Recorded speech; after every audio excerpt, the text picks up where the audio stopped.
Viens, ne te fais pas de boue, vas-y à quatre pattes, le plus vite possible.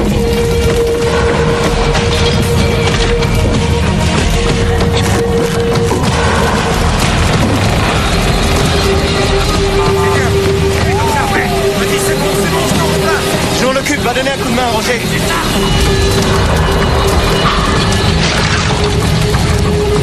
Sur la droite, accrochez-vous.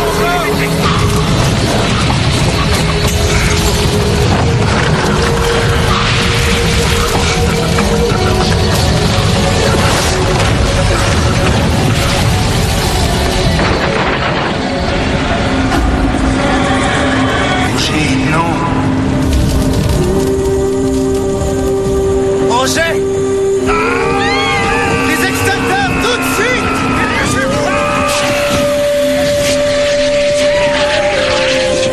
Appelez une ambulance. Ne touchez pas, ne touchez pas. Ambulance. Reculez. Reculez, reculez, n'approchez pas, s'il vous plaît. Reste tranquille, vieux. Reste tranquille, vieux. Bouge pas, bouge pas.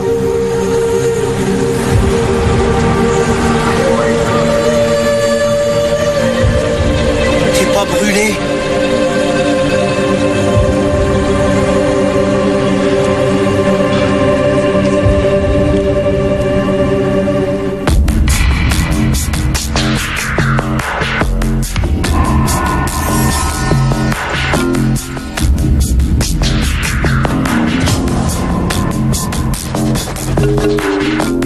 Donc, vous enquêtez sur les phénomènes Miraculeux.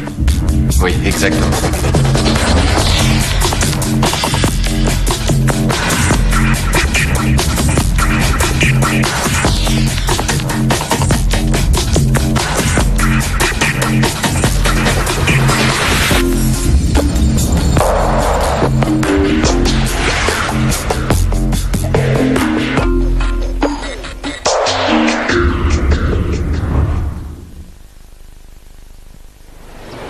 Le nord d'Israël, la vallée du Jourdain.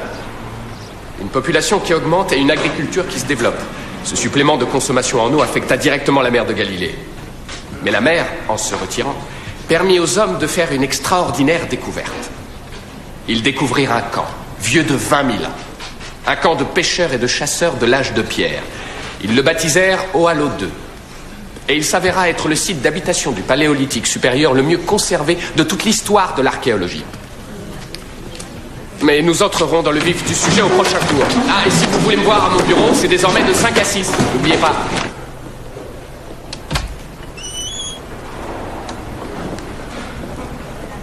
Tiens, qu'est-ce que tu fais là? Salut. La vie est belle? Tu dois m'aider à trouver une excuse. Une excuse? Oui, mes parents font une super fête, ils voudraient que je vienne et moi j'ai pas envie. Ah, et pourquoi t'as pas envie? Parce que... C'est-à-dire?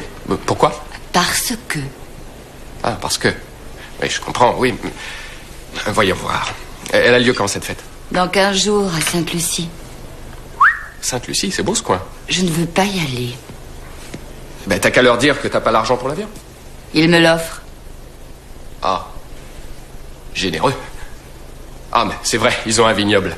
Et ils ont combien déjà? C'est quoi leur fortune? Des clanes. Oh, oui, j'ai oublié. L'excuse, oui. Oui, alors, t'as qu'à leur expliquer que... T'as qu'à leur expliquer que t'as le teint très clair et que tu vas griller au 10e degré sous ces latitudes. Ils vont m'envoyer de l'écran total.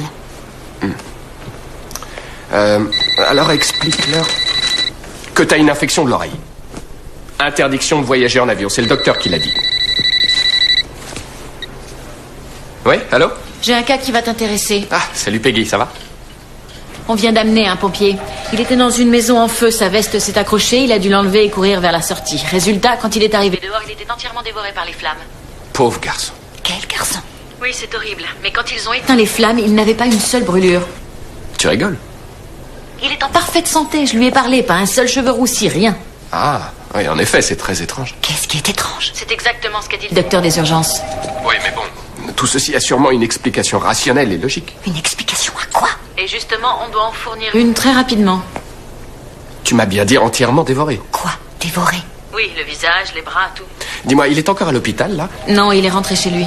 J'aimerais bien discuter avec ce gars. Est-ce que tu sais Il s'appelle Roger Ballard et il est attaché à l'unité 7. Unité 7. À plus. Gentil. Pas bouger. Bonjour. Bonjour. Vous êtes Roger Ballard? Et vous êtes journaliste? Non, moi c'est Dick Landon. Je suis professeur d'anthropologie à l'université. Je ne suis pas... Enfin, je peux vous poser quelques questions sur l'accident d'hier? Bien sûr, ouais. Mais je suis pas Roger. Ah. Il est pas là, c'est son jour de congé. Ah, d'accord. Mais j'étais sur les lieux, j'ai vu ce qui s'est passé. Vous sauriez dire pourquoi il n'a eu aucune brûlure? Je sais pas, quelqu'un veille sur lui. Je connais bien le feu et je sais qu'on n'échappe pas à un truc pareil sans une égratignure. Ouais, c'est sûr. Chez sa mère, et pourquoi ça? Il se trouve qu'il passe la plupart de ses jours de congé chez elle. Comme c'est gentil. Ouais, attends, sa maman, c'est pas tout. Ce type, on dirait un type parfait. Actif, engagé, association caritative, etc., etc. Et pour couronner le tout, c'est le meilleur pompier de sa caserne depuis 5 ans. Il vit avec quelqu'un? Non, il est célibataire. Je peux te le présenter si tu veux, mais à condition que tu me rendes un service. Vas-y, je t'écoute. Eh bien, j'aimerais que tu me cherches une explication physique à sa miraculeuse sortie du feu. Je voudrais que tu fasses quelques tests. D'accord, j'adore jouer avec le feu. Je sais, oui. Mais cette fois, fais-moi plaisir. Promets-moi de faire attention, d'accord? Oui, Declan. Merci, salut. Ciao. Vous mettez une fois le feu et on vous prend pour une pyromane. Excusez-moi. Madame Ballard? Oui. Bonjour. Je suis Dick Landon. Je vous ai téléphoné tout à l'heure à propos de votre fils. Oh oui, le professeur. Oui, c'est ça. Malheureusement, Roger a été appelé en urgence pour une mission de sauvetage très périlleuse.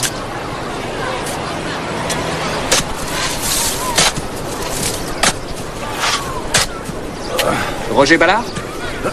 Salut, je suis Dick Landon. Salut, enchanté. J'aimerais une petite minute, j'ai presque fini. Ah, finissez, j'attends. Vous faites quoi, là? S'il vous plaît, laissez-le creuser, vous discuterez tout à l'heure. Encore une seconde, Bruce, il a presque fini. Qui est Bruce? C'est son chat. Vous voyez, il est tombé dans ce tuyau. Les gosses ont essayé de l'attraper, mais lui, il s'est enfoncé dans l'autre sens. N'aie pas peur, Bruce. Ça bouge là-dedans. Passez-moi la scie, s'il vous plaît. Oui. Laissez. Oh non, faites attention. Ne le blessez pas. Non, il n'y a pas de risque, madame.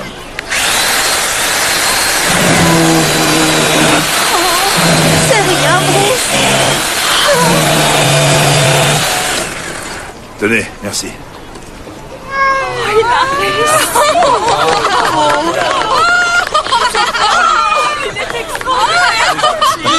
Viens, mon pauvre chaton. Merci, vous l'avez sauvé. Mais pas de quoi, c'est rien. Vous devriez vite le sécher. Le dicton est vrai, apparemment. Un pompier est toujours et partout en service. Ouais, apparemment. Et ça me gêne pas, d'ailleurs. Ce qui est fou, c'est de voir l'énergie que vous avez après votre aventure d'hier. Je suis aussi étonné que vous. J'ai discuté avec l'un de vos collègues à la caserne. Et lui, il est convaincu qu'il y a quelqu'un qui veille sur vous. Et c'est aussi ce qu'il m'a dit. Et vous en pensez quoi? J'en sais rien. Les habitants de la maison qui brûlait ont été salement touchés. Je sais pas pourquoi j'ai été épargné, et eux non. Peut-être avez-vous une sorte de résistance, d'immunité physiologique à la chaleur? Alors là, je crains que non. J'ai des brûlures, dont 2 ou 3 pas, jolies. L'estomac, le dos. Je brûle, il n'y a aucun doute là-dessus. Mais vous n'avez rien eu hier. Pourquoi? Vous avez une idée? Non, j'en sais rien du tout. Non, je me rappelle pas grand-chose avant que les gars éteignent le feu sur moi. Désolé. Il faut que je vous laisse. Oui, Ils ont bien sûr. besoin de moi à la caserne. Pouvez-vous dire à ma mère que je serai pas long? Je lui dirai. Soyez prudent.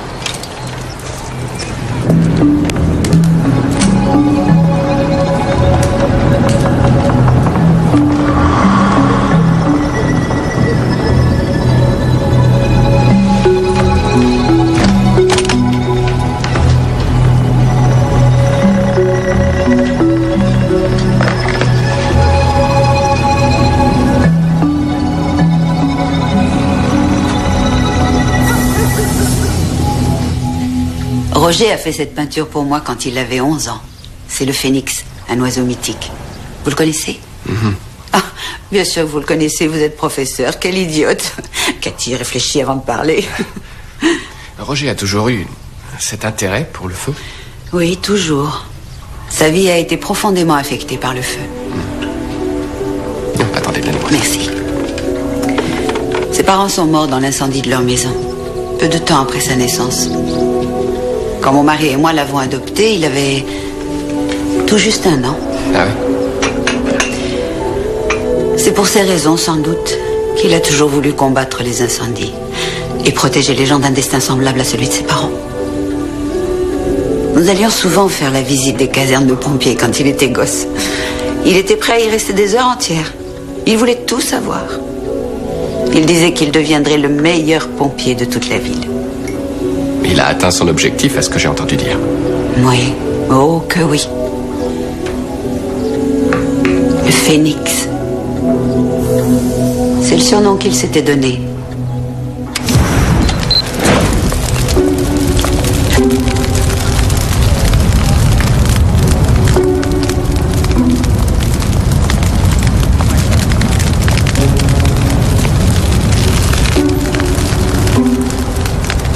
Stop.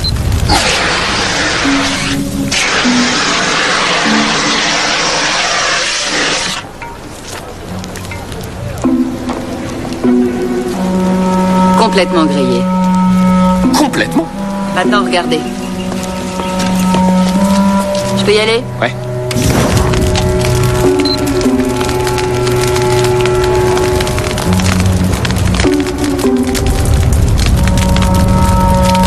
Stop.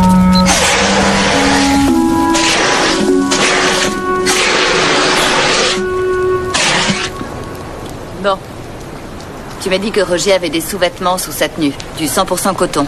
Le temps écoulé entre l'instant où il a pris feu et celui où on l'a éteint correspond précisément au temps nécessaire pour que sa chemise brûle sans que son t-shirt ne soit aussi calciné. En gros, il l'a fait office d'isolant. Il lui a sauvé la peau, si je puis dire ainsi. Si les autres pompiers étaient intervenus 1 seconde 4 plus tard, Roger aurait été brûlé. Oui, mais le reste, son visage, ses mains... Ils n'ont pas de brûlure. Ah oui, j'ai vu, et c'est grâce à quoi? Compétition de camions. Le propriétaire de la maison fait des compétitions de camions. Pas mauvais, le gars, d'ailleurs. J'ai regardé ses résultats. 6 victoires, je crois. 6 victoires sur ses 6 derniers. Miranda, venons-en au fait. Le gel thermobloquant. Il est utilisé par les pilotes de course, les cascadeurs, les hommes canons. Oh, c'est pas la parade universelle, mais si vous l'étalez sur votre visage, vos mains, votre cou, il agit comme une barrière temporaire entre le feu et la peau. C'est simple, en tombant, Roger a renversé une grosse boîte contenant ce gel. Il l'a renversé sans le faire exprès et il s'est étalé dedans. Mais il ne s'en souvient pas parce qu'il a perdu conscience quelques instants. Exactement, et le temps que le feu sur lui soit éteint, le gel avait fondu, laissant sa peau intacte. Une fois de plus, il avait eu beaucoup de chance. Si ses copains avaient attendu une fraction de seconde de plus, Roger aurait été gravement atteint. Donc on peut en conclure que rien n'est miraculeux là-dedans.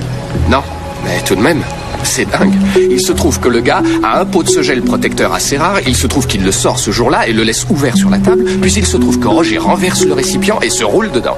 Enchaînement qui lui sauve la peau. Ouais, tout était exactement au bon endroit, exactement au bon instant.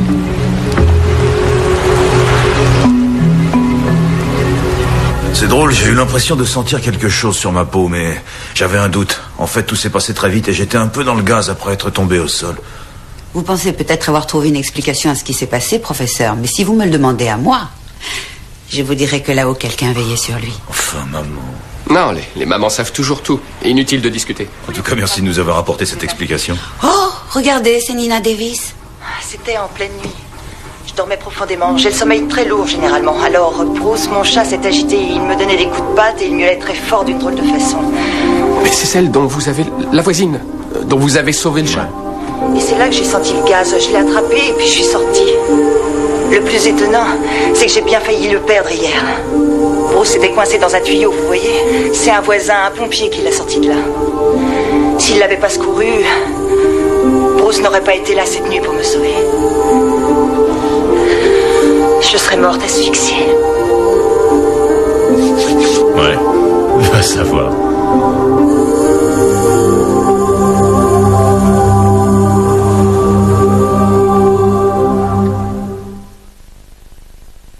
Sauvé par son chat? Ouais, c'est impressionnant, tu trouves pas? Roger survit à un incendie, ensuite il sauve un chat et le chat sauve la voisine. Et tout ceci se passe en 3 jours consécutifs. Oh, il ferait partie d'un grand projet. Bah ouais, tu peux te moquer, mais peut-être que c'est ça, on sait pas au juste. Elle aura donc été épargnée car elle va faire quelque chose de grand, trouver le vaccin anti-cancer et amener la paix au Moyen-Orient. J'irai pas si loin, tu vois, mais peut-être qu'elle va gagner à la loterie ou bien faire un petit truc sympa pour son entourage. Tu sais, Tout ceci est en effet remarquable et laisserait penser que la destinée existe, mais moi je crois qu'il s'agit encore et surtout Oui, d'une je série crois que c'est une série de coïncidences fortuites qui nous conduira nulle part. Je sais. Roger? Qu'est-ce que vous faites ici? Ah, c'est ma mère. Elle va pas bien, cancer des cellules du sang. Elle était en rémission ces 10 derniers mois. Elle a une leucémie. Les docteurs pensent qu'elle est en train de rechuter et ça fera déjà 3 fois. Ils sont en train de faire le diagnostic. Je sais pas si elle résistera à une autre chimio. Elle avait beaucoup souffert à la dernière. C'est très moche, navré. Si on peut faire quelque chose, dites-le nous. Merci, c'est très gentil. Ne brûlons pas les étapes, pas vrai? Bon, je vous laisse. Elle m'attend, je vais voir où elle en est. Content de vous avoir vu. Ouais, bonne chance.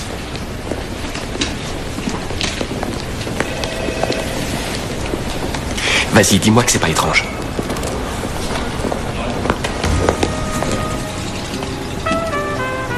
Mademoiselle, auriez-vous un petit sac, s'il vous plaît? Parce que j'ai un chat à la maison qui adore le bœuf grillé. Bien sûr. Merci.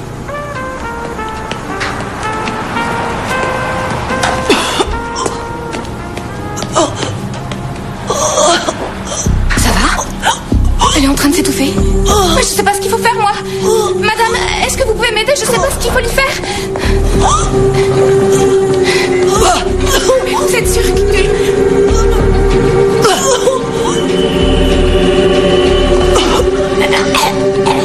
Six huttes d'habitation ont été trouvées là.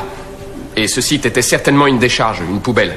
On y a trouvé des armes de fabrication grossière, des morceaux de silex ou encore des os d'animaux.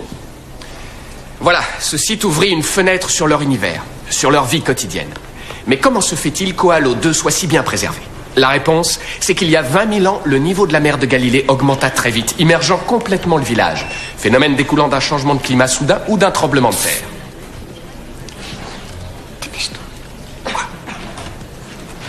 Tu plaisantes? Non, Miranda l'a vu ce matin aux infos. Les 2 seules personnes qui se trouvaient dans le restaurant étaient la serveuse et la dame au chat.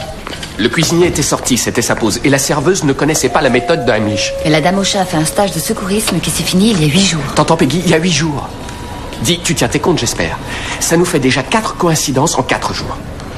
Je sais pas, les filles, mais on a déjà vu ce genre de phénomène. Des faits qui s'enchaînent apparemment au hasard, alors qu'en fait, il y a un objectif précis.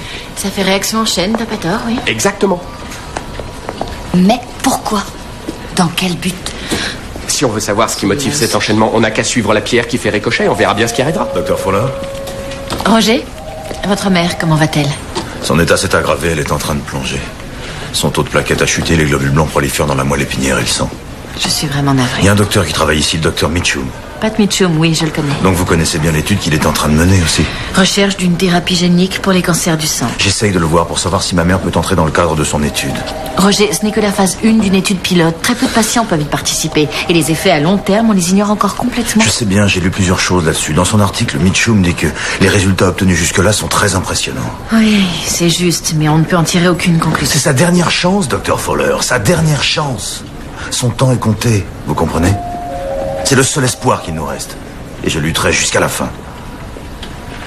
D'accord, je vais parler au docteur Mitchum, je vais voir ça avec lui. Mais je ne vous promets rien. Merci, docteur.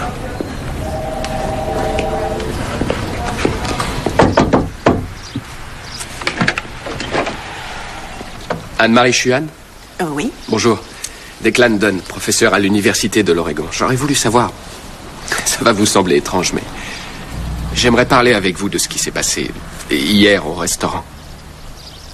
Votre malaise, votre sauvetage. Si vous voulez.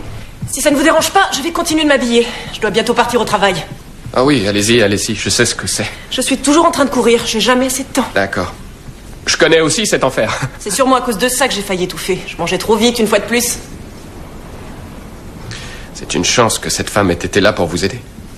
Qu'est-ce que vous dites? Non, je disais que c'était bien qu'il y ait eu cette femme pour vous donner un coup de main. Ah ça oui, j'ai eu de la chance. Vous savez, le restaurant était vide. Il n'y avait que la serveuse et cette dame. Oh, pas étonnant d'ailleurs, la nourriture y est vraiment exécrable. Pourquoi vous y êtes arrêté alors? Je n'ai pas eu le choix. J'étais pressée. J'avais tout un tas de courses à faire. C'était mon premier jour de congé en 3 semaines. J'avais faim et c'était le seul restaurant du quartier. Vous travaillez où? Non, un peu partout, dans tous les coins. Dans tous les coins? Oui, je voyage. Ah bon, vous faites quoi? Hôtesse de l'air. Depuis 3 ans bientôt.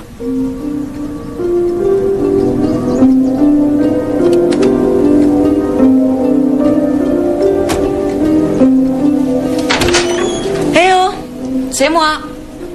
Je vous écoute, que se passe-t-il? Declan s'en va en voyage. Oh. C'est une steward. T'y crois, toi? Une steward. Une hôtesse de l'air. Qui donc? Mais Anne-Marie. Anne-Marie Chuan. Celle qui a failli s'étouffer hier. Écoute, si cette série de coïncidences doit nous aiguiller vers un événement clé, il se peut que cet événement arrive sur son vol d'aujourd'hui. Quoi? Tu penses que l'avion va s'écraser? Non, Peggy, il va pas s'écraser. Car notre hôtesse de l'air sera là et grâce à elle, il n'arrivera rien. Tu crois vraiment qu'il y a quelque chose là-dessous? Tu en es convaincu? Il y croit assez pour s'être acheté un billet sur ce vol et partir. Je veux être présent quand ça arrivera. C'est excitant, le suspense. Comment peux-tu être aussi sûr qu'il se passera quelque chose sur ce vol? Il y a 2 raisons. Jusque-là, toutes ces coïncidences se sont produites sur 4 jours de suite. Donc s'il y en a encore une, elle devrait se produire aujourd'hui. Et enfin, sa destination. Phoenix. Le surnom que s'était donné Roger quand il était gamin. Bienvenue sur le vol 500. Ça va aller, monsieur? Veuillez ranger vos sacs dans les compartiments situés au-dessus des sièges. Nous décollerons d'ici quelques instants. Alors, 13 peu. Pardon, excusez-moi. Monsieur, attendez s'il vous plaît. Je vais vous aider. Je vais le faire. Asseyez-vous. Voilà, votre sac est rangé.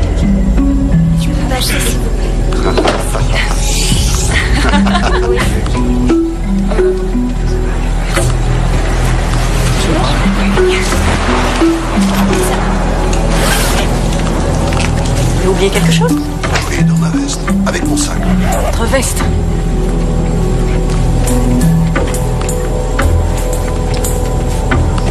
C'est moi, là. Mais qu'est-ce que tu fais là? Eh ben, j'ai un forfait que je dois terminer vite fait. Alors, je me suis décidée. Et puis, tu n'es pas le seul à être curieux. Je pourrais aussi m'en servir pour l'un de mes dossiers.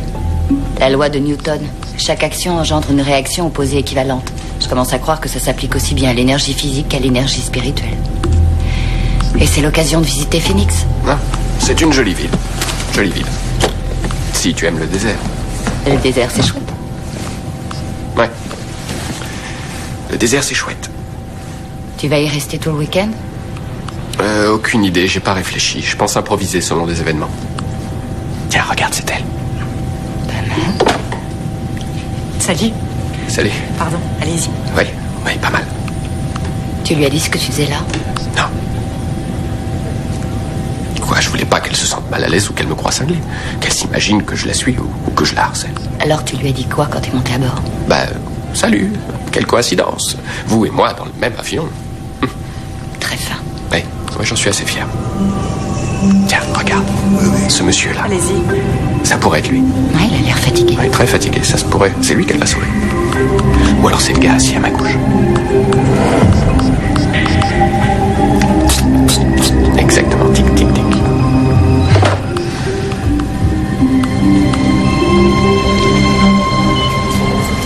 Ça te fait du bien?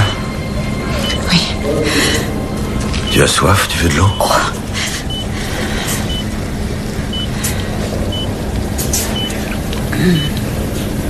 Merci.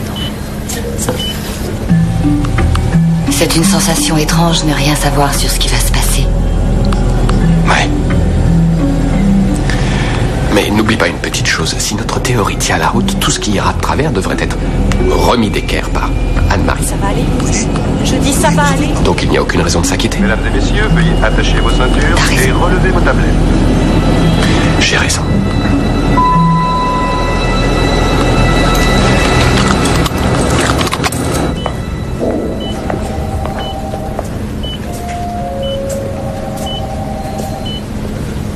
J'en ai pour une seconde. Ça y est, j'ai parlé au docteur Mitchum. Il va évaluer le cas de votre mère pour une éventuelle admission dans son service. Attention, il n'a pas encore dit oui. Il est en train de prendre connaissance de son dossier et il viendra examiner votre mère dans un second temps. Et là, il prendra une décision. Au moins, il va la voir et c'est tout ce que je voulais. Vous avez été génial, Dr. Folsom. Je reviendrai vous voir plus tard quand il aura fini. Non, attendez. Oui. J'ai réfléchi à ce que Declan a dit à propos de ces coïncidences, de ces étranges coïncidences et au fait qu'elles ont peut-être un objectif. Et je me demandais si cet objectif n'était pas que je vous rencontre. Il se trouve que vous connaissez bien Mitchum. Et le docteur Mitchum, grâce à ses travaux, pourra peut-être sauver ma mère aujourd'hui. Surtout, ne brûlons pas les étapes. Vous vous souvenez? Je vous laisse. À tout à l'heure.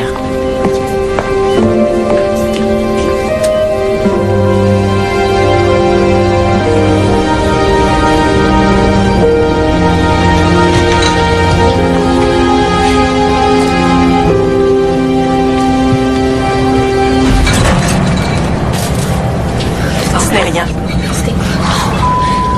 Des turbulences.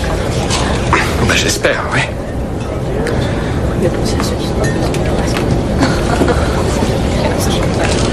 Ouais, c'était sûrement ça.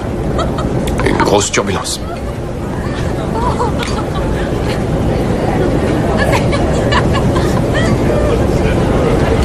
Ça sert à rien de regarder, ils n'ouvriront pas le rideau. J'ai entendu des rires. Tu les as entendus, toi aussi? Oui, on rit volontiers en première classe, tu sais.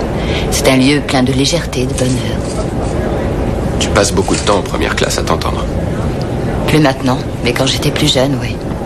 Ah oui, quand t'étais avec tes parents. Tout va bien? Oui, merci. Au fait, tu les as appelés pour leur dire si tu allais à leur fête ou non. Qu'est-ce qui s'est passé entre toi et tes parents? Pourquoi tu t'entends pas avec eux? Je m'entends avec eux. C'est autre chose, c'est... Je dirais qu'on vit dans deux mondes différents, c'est tout.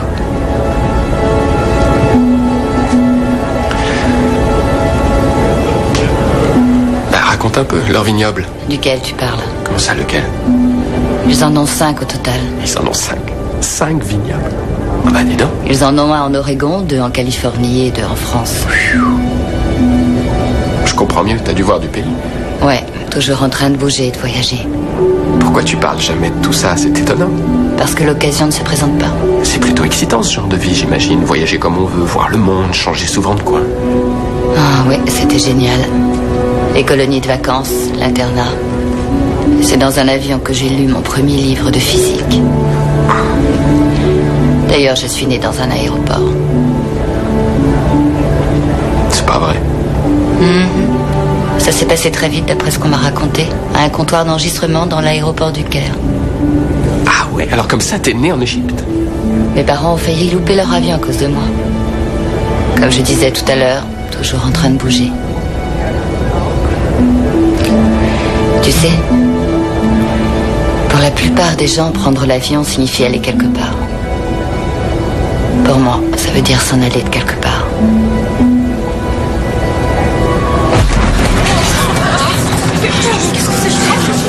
Ce n'est rien.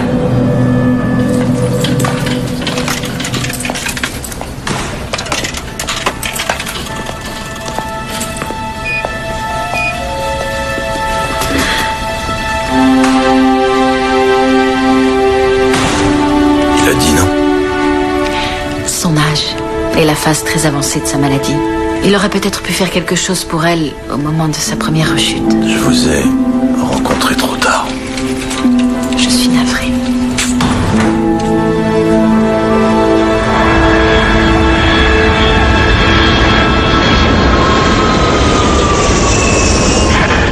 On était sur le vol de Phoenix. Et rien du tout. Aucune vie à sauver, aucun problème technique. Mis à part quelques turbulences, c'était le calme plat, la routine. Et maintenant, il est déjà plus de minuit, la journée est finie. Et pour résumer, notre hôtesse de l'air n'accomplira plus d'exploits. Alors? Alors, elle s'est couchée et a éteint la lumière. T'as entendu? Elle s'est couchée, c'est terminé. Elle s'arrête là. Notre suite de coïncidences. Qu'est-ce que vous allez faire alors? Rien, je crois. On va dormir. Et on repartira demain matin. J'ai vraiment cru que tu tenais quelque chose cette fois-ci. Ouais. Moi aussi. Je vous laisse, bonne nuit. Toi aussi. À demain.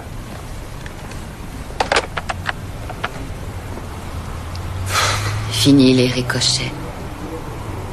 Ouais. Rien de tel que de faire 1500 km pour des cacahuètes, hein. Ouais, je vais me coucher. À demain matin. Ça roule.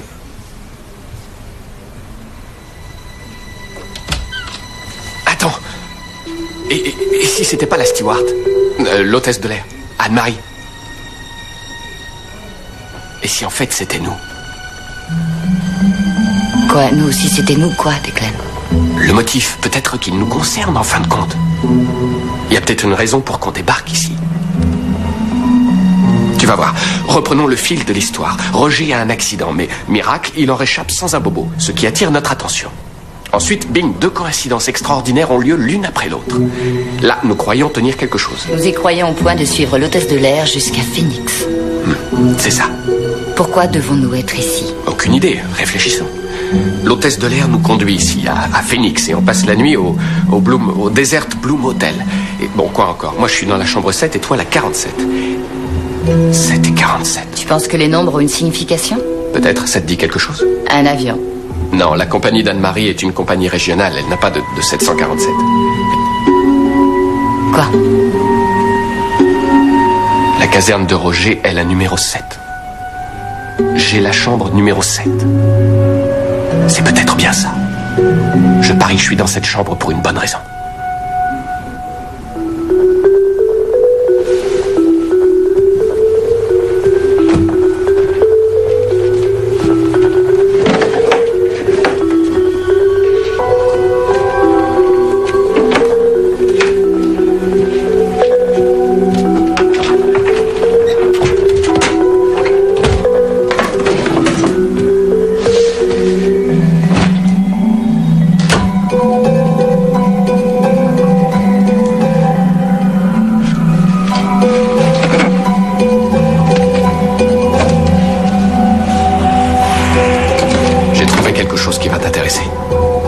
Je n'en doute pas.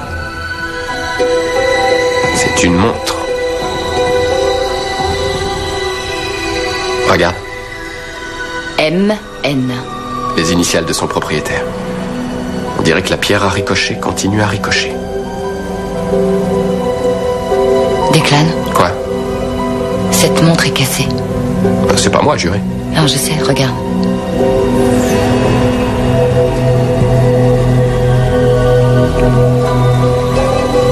« 7h47.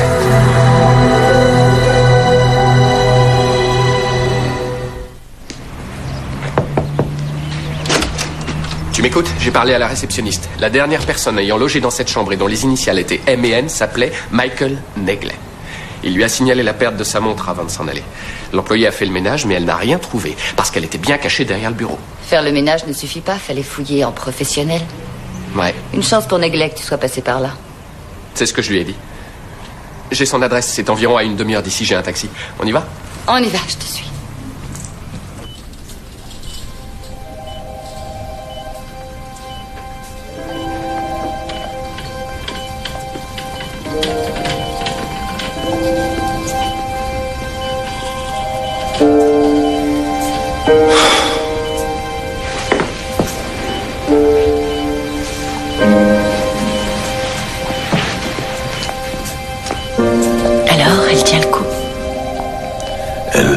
Elle perd conscience, elle se réveille, mais elle s'accroche. Et vous, vous avez dormi? Oh, oui, un peu, ils ont apporté un lit de camp pour moi. Excellente idée. On cherche à me joindre, j'en ai pour 1 minute. D'accord.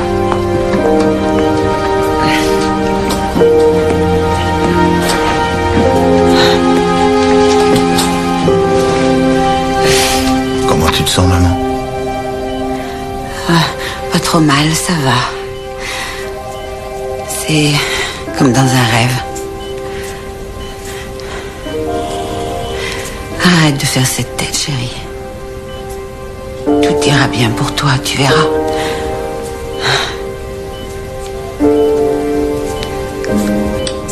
Chut, repose-toi, maman. Sois tranquille, ne dis rien. Ma mère, ta grand-mère, disait très souvent: quand Dieu ferme une porte, il ouvre. Ailleurs, il ouvre une fenêtre. Et là, ton grand-père lui disait toujours: mais tais-toi un peu. J'entends plus la radio avec toi qui me jacasse dans les oreilles. Ouais, quel père il faisait, ces deux-là. Ils éteignaient leur appareil auditif pour ne plus entendre l'autre râler. Il s'était bien trouvé, en fait. Un jour, tu rencontreras quelqu'un. Et tu auras ta propre famille, toi aussi.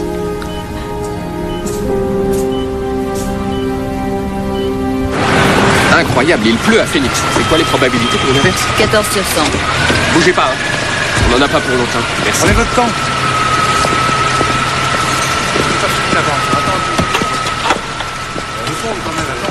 Décidément, ça devient de plus en plus étrange. Excusez-moi, monsieur, je cherche Michael Negley. J'ai trouvé sa montre dans une chambre d'hôtel et je viens lui rapporter. Super. Il en était malade. Mike, des visiteurs pour toi. Une seconde, j'arrive. Merci. Je suis Mike. Qu'est-ce que je peux faire pour vous?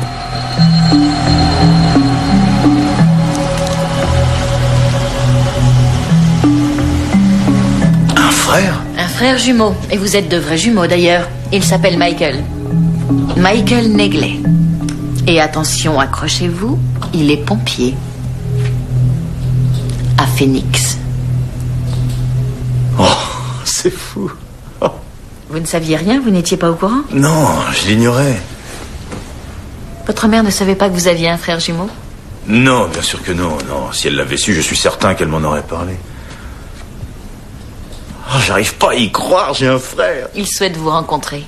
Mais étant donné les circonstances, ce n'est peut-être pas le moment idéal. Non, c'est parfait, c'est bien. Peggy Fowler, Peggy, je te présente Michael Negley. Waouh! C'est trop bizarre. Oui, c'est aussi ce qu'il a dit. Lui aussi ignorait qu'il avait un frère. J'ai discuté avec mes parents adoptifs et la seule chose qu'ils savaient, c'est que mes parents biologiques sont morts dans l'incendie de leur maison. Mais il n'a jamais été question d'un frère. Roger en a parlé à Cathy et elle avait une version identique. Le centre d'adoption a dû cacher ces infos pour une raison ou pour une autre, j'imagine. En tout cas, 30 ans plus tard, vous êtes là. Où est-il?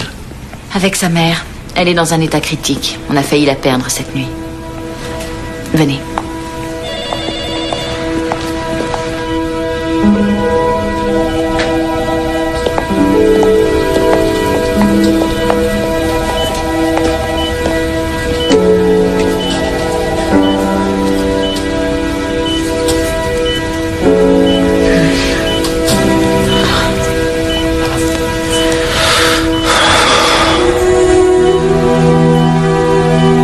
Roger.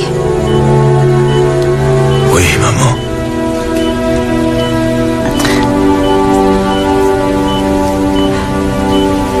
Une fenêtre vient de s'ouvrir.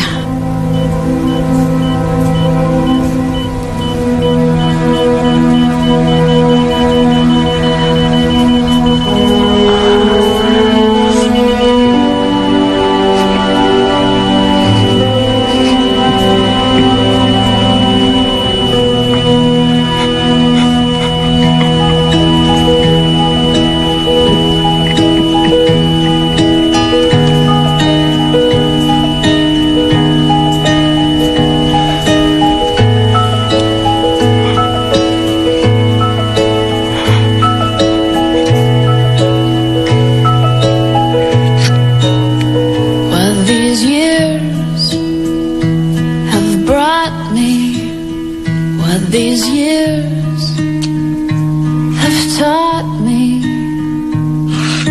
Heartache and fame,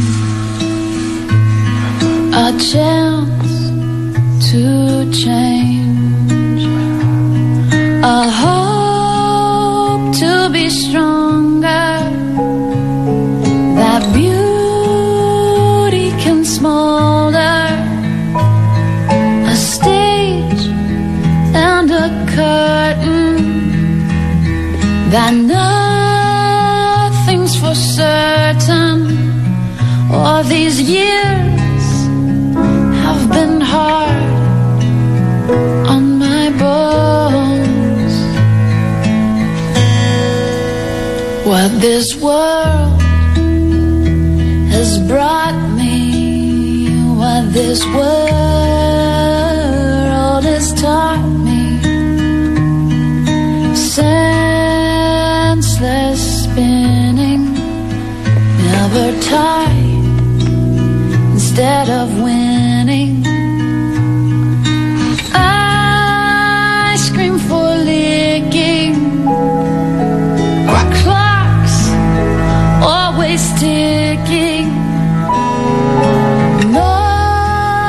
des années, la question qui hantait l'esprit des anthropologues était de savoir à quoi ressemblait la vie quotidienne de ces hommes, il y a 20 000 ans. Que mangeaient-ils? Comment s'amusaient-ils? Et quelles étaient leurs structures sociales, s'ils en avaient? Un certain nombre de ces questions trouvèrent une réponse quand les eaux de la mer de Galilée se retirèrent, révélant le site d'Oalo 2. C'est ce que j'adore dans l'anthropologie, c'est une quête, une recherche, on pose des questions, on essaie de reconstituer le puzzle, de le recoller. Comment en sommes-nous là? Pourquoi sommes-nous là? Et nous continuons donc à chercher. Nous cherchons les pièces qui nous manquent. Salut maman, ça va bien? Elles peuvent être difficiles à trouver. Elles sont éparpillées aux 4 coins du monde, bien cachées, loin de notre vue. Oh, c'est vrai. Quel temps fait-il? Mais nous poursuivons notre quête. La fête, bien sûr que je viens, je vais pas manquer ça.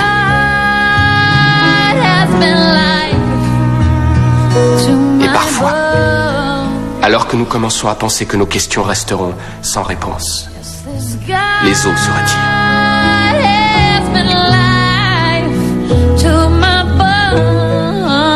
Et les pièces du puzzle trouvent leur place.